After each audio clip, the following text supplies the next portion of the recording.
नमस्कार दोस्तों, मैं हूं आद्या शंकर त्रिपाठी और मेरे चैनल पर आपका स्वागत है। तो दोस्तों, आज हम एक वीडियो ऐसा बनाने जा रहे हैं जिसमें आपको, यदि आप कोई ज़मीन खरीदते हैं, कोई प्रॉपर्टी खरीदते हैं, तो आपको किन बातों की सावधानियां रखनी चाहिए और कौन कौन सी ऐसी ज़मीनें हैं जो आपको बिल्कुल भी नहीं खरीदनी चाहिए। और यदि आप ऐसा खरीदते हैं वैसी ज़मीनों को, तो आपका पैसा डूब सकता है। ये बेहद ज़रूरी वीडियो है दोस्तों, इसे देखना ना भूलिएगा और अंत तक ज़रूर देखिएगा। जो नए हमारे व्यूअर्स हैं, जो नए सब्सक्राइबर हैं, वो वीडियो को सब्सक्राइब, चैनल को जरूर कर लीजिएगा। तो आइए दोस्तों, हम शुरू करते हैं कि ऐसी कौन सी ज़मीनें हैं जिनको हमको बिल्कुल भी नहीं खरीदना चाहिए। तो दोस्तों, ऐसी 5 प्रकार की ज़मीनों का मैंने चयन किया है जिनको तो बिल्कुल भी खरीदना ही नहीं चाहिए। क्या है कि अभी ट्रेंड बढ़ गया है, लोग गाँव से शहर में आ जाते हैं, शहर में ज़मीन खरीदते हैं और मकान बनाना चाहते हैं। अपने जीवन भर की समस्त जो है जमा पूंजी को फंसा देते हैं, और फंसाने के बाद जब ज़मीन उनको प्रॉपर उपलब्ध नहीं होती है तो फिर वो बहुत पछतावे में रहते हैं, डिप्रेशन में चले जाते हैं और कई प्रकार की कानूनी और लीगल मुकदमेबाजी का उनको सामना करना पड़ता है। तो ऐसी कौन सी ज़मीनें हैं जो नहीं खरीदनी चाहिए? तो दोस्तों, 5 प्रकार की ऐसी ज़मीनें हैं। तो पहली ज़मीन तो वो है जिस पर कोई केस मुकदमा चल रहा हो। आपको ये पता लगाना है। क्रेता सावधान, कानून का ये नियम है कि क्रेता को सावधान रहना चाहिए, उसे पता लगाना चाहिए कि जिस ज़मीन को वो खरीद रहा है, क्या उस केस से संबंधित जो उसका विक्रेता है उसको लेकर किसी भी दीवानी अदालत में, रेवेन्यू अदालत में या कहीं पर कोई केस मुकदमा चल रहा है और आप ऐसी ज़मीनों को खरीद लेते हैं, तो फिर आप भारी परेशानी में पड़ सकते हैं। ज़मीन खरीदते साथ ही आपके विरुद्ध जो केस अगर चल रहा है तो उसमें आपको पार्टी बना दिया जाएगा, आपके विरुद्ध एक मुकदमा कैंसिलेशन आप सेल डीड कर ले आया जाएगा और लंबे समय तक मुकदमेबाजी का सामना करना पड़ेगा और आपकी जो जमा पूंजी है वो फंस जाएगी। तो दोस्तों, जिस प्रॉपर्टी का, जिस ज़मीन का केस चल रहा हो, कई हिस्सेदार हो, उनको बंटवारे को लेकर के, उनको कब्जा कर लेके, उनके स्वामित्व को लेकर के अगर कोई लफड़ा है, कोई झगड़ा है जो मुकदमेबाजी में फंसा हुआ है, तो आप ऐसी ज़मीन को कतई ना खरीदें, बिल्कुल ना खरीदें। ज़मीनों की कमी नहीं है, थोड़ा सा तलाश करेंगे तो बिल्कुल भी आपको साफ़ सुथरी ज़मीन मिल जाएगी जहां आप अपने सपनों को पूरा कर सकेंगे। तो ये पहला ज़मीन ऐसा है दोस्तों। दूसरी ज़मीन होती है लोन वाली ज़मीन। कई ज़मीन ऐसी होती है जिसमें जो है प्रॉपर्टी का मालिक जो होता है, ज़मीन का मालिक होता है, भारी लोन ले रखा होता है और वो आपको बताता नहीं है। कागजात में भी लोन दिखाई नहीं पड़ता है, क्योंकि लोन के मामले में दोस्तों होता क्या है, जो इक्विटेबल मॉर्गेज बैंक करते हैं तो उसमें पेपर के डीड को वहाँ पर रखा जाता है। बाकी सब पेपर्स जो है, रेवेन्यू रिकॉर्ड वगैरह फ्री होते हैं। तो यहाँ आपके साथ धोखाधड़ी हो सकती है। मान लीजिए किसी ज़मीन पर उसने 1 करोड़, 2 करोड़, 5 करोड़ का लोन ले रखा है और उस ज़मीन को आपको बेच देता है, और जब वो लोन नहीं पटाता है और उस ज़मीन की कुर्की और नीलामी की बारी आती है, तो आप ये नहीं कह सकते हैं कि ये ज़मीन मैंने फला व्यक्ति से बिल्कुल पूरा पैसा देकर के रजिस्ट्री करवाई है, केवाला करवाया है।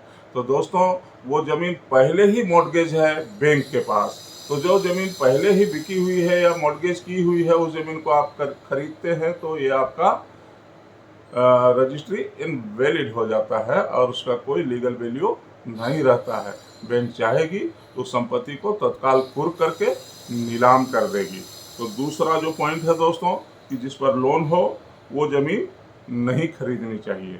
तीसरी ज़मीन है दोस्तों पुश्तैनी। तो पुश्तैनी ज़मीन ऐसा नहीं है कि नहीं खरीदनी चाहिए, लेकिन पुश्तैनी ज़मीनों में का बंटवारा अगर ना हुआ हो, क्या होता है कि बहुत सारी ज़मीनें पुश्तैनी होती है और उसका बंटवारा नहीं हुआ होता है और उसके कई मालिक होते हैं और कई हिस्सेदार होते हैं। तो जब तक ऐसे ज़मीनों का क्लियर कट बंटवारा ना हो गया हो या उनका हिस्सा अलग अलग ना हो गया हो, उस संबंध में कोई प्रॉपर डॉक्यूमेंटेशन ना हो और पार्टीशन डीड ना बनी हुई हो, तब तक ऐसी ज़मीनों से भी दूर रहना चाहिए और परहेज करना चाहिए। अगर आप खरीदते भी हैं तो इसमें खुद का एफर्ट लगा करके, मेहनत लगा करके आपको बंटवारा कराना पड़ेगा। तो इतना मेहनत कौन करे, अपना पैसा भी लगाओ और सामने वाले का बंटवारा करवाओ, तब जाके ज़मीन खरीदो। तो ये जो पुश्तैनी ज़मीनें हैं दोस्तों, वो उसमें कई हिस्सेदार होते हैं। बुआ होती है, मौसी होती है, चाची होती है, चाचा होते हैं, भतीजे होते हैं, 50 किस्म के जो है उसमें रिश्तेदार उसमें शामिल होते हैं।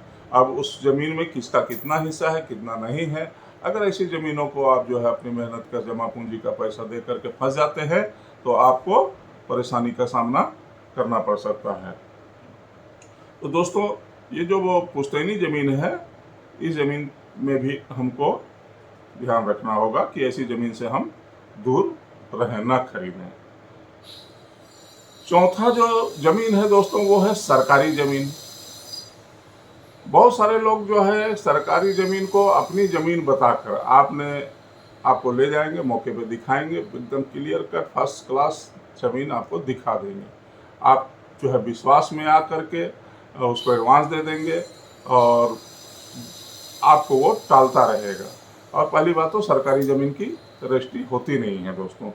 तो यदि कोई व्यक्ति सरकारी विभाग से संबंधित ज़मीन बेचने की कोशिश कर रहा है तो इस जाल में बिल्कुल भी ना फंसें। यह अवैध हो सकता है और आपका पूरा पैसा डूब सकता है। पांचवा जो ज़मीन है दोस्तों, यह है गैर रेरा रजिस्टर्ड कंपनी से ज़मीन खरीदना।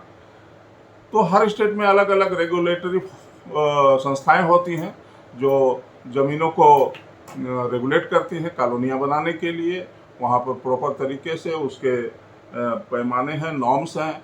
अगर उस तरीके से उस ज़मीन को अनुमति वहाँ की संस्था, निगम से, पालिका से या जो भी संस्था है वहाँ पर, रेवेन्यू अथॉरिटी है, अगर उससे अनुमति प्राप्त नहीं किया हो किसने, जो ज़मीन मालिक है उसने बेचने के लिए, तो बिना अनुमति वाले, बिना रेरा रजिस्टर्ड कंपनी से या मालिक से ज़मीन बिल्कुल भी नहीं खरीदना चाहिए दोस्तों। तो ज़मीन खरीदते समय ये 5 चीज़ें तो ज़रूरी हैं। इसके अलावा भी आपको जो है, जो संबंधित ज़मीन है, उस ज़मीन के प्रॉपर जो डॉक्यूमेंट है, कम से कम 30 साल के पुराने दस्तावेज़ों को जांच कर लेना चाहिए। उसका जो है एक वंश वृक्ष बना लेना चाहिए। वंश वृक्ष का मतलब है कि वो उसके पिता का, उसके पिता का जो है एक ट्री बना लीजिए आप, और उसमें आप देखिए कि जो पुराने दस्तावेज है, बहुत पुराने दस्तावेज जब मिलाते आइए कि पहले जो है उसके परदादा का नाम था, फिर दादा का आया, फिर पिता का आया, फिर उसका आया, तो ये प्रमाणित करता है कि ये कोई सरकारी ज़मीन नहीं थी, पुश्तैनी रूप से उसको विधिक उत्तराधिकार में प्राप्त होते चली आ रही है। तो ये दस्तावेज हो गए दोस्तों। इसके अलावा आप कोर्ट चले जाएंगे, कोर्ट में थोड़ा सा मेहनत करेंगे तो वहाँ पता चल जाएगा कि कोई लीगल केस है कि नहीं है। किसी भी रजिस्ट्रार ऑफिस में जाइएगा तो वहाँ पर आप 30 साल का जब आप डॉक्यूमेंट, उस खसरा नंबर का, उस रकबा का आप सर्च करिएगा उस मालिक का, तो वहाँ पता चल जाएगा कि ये प्रॉपर्टी किसी बैंक में मॉर्गेज है अथवा नहीं है। और जहाँ तक ज्वाइंट प्रॉपर्टी का बात है, पुश्तैनी प्रॉपर्टी की बात है, तो डॉक्यूमेंट में ही सबके नाम होते हैं। तो इतने सारे नाम होते हैं, किसका कौन सा ज़मीन पर कब्जा है और कौन किस हिस्से का मालिक है, ये आप जो है बिना डॉक्यूमेंट देखे नहीं जान सकते हैं। तो आप इसमें किसी अच्छे वकील से और किसी ऐसे अच्छे जानकार से अपनी सहायता ले सकते हैं यदि आप इस प्रकार की कोई प्रॉपर्टी खरीद रहे हैं तो 5 ऐसी चीज़ें जो आपके लिए ज़मीन खरीदते समय बहुत महत्वपूर्ण हो सकती हैं, और 5 ऐसी चीज़ें जिस ज़मीन को आपको नहीं खरीदनी चाहिए, आपको इस वीडियो में मैंने बताया। तो दोस्तों, वीडियो आपको कैसा लगा? अगर अच्छा लगा हो तो आप अपने अमूल्य कमेंट वीडियो में ज़रूर दीजिएगा। लाइक और शेयर भी ज़रूर कीजिएगा। आप लाइक और शेयर करते हैं तो ये जो छोटी छोटी जानकारियां हैं, कानून की बारीकियां हैं, दूर दूर तक लोगों तक जाती है दोस्तों।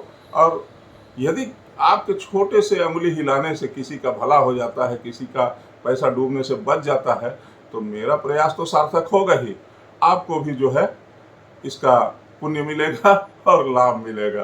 तो दोस्तों, मिलते हैं अगले वीडियो में एक नई जानकारी के साथ और एक नए वीडियो के साथ। तब तक के लिए जय हिंद, जय भारत, नमस्कार।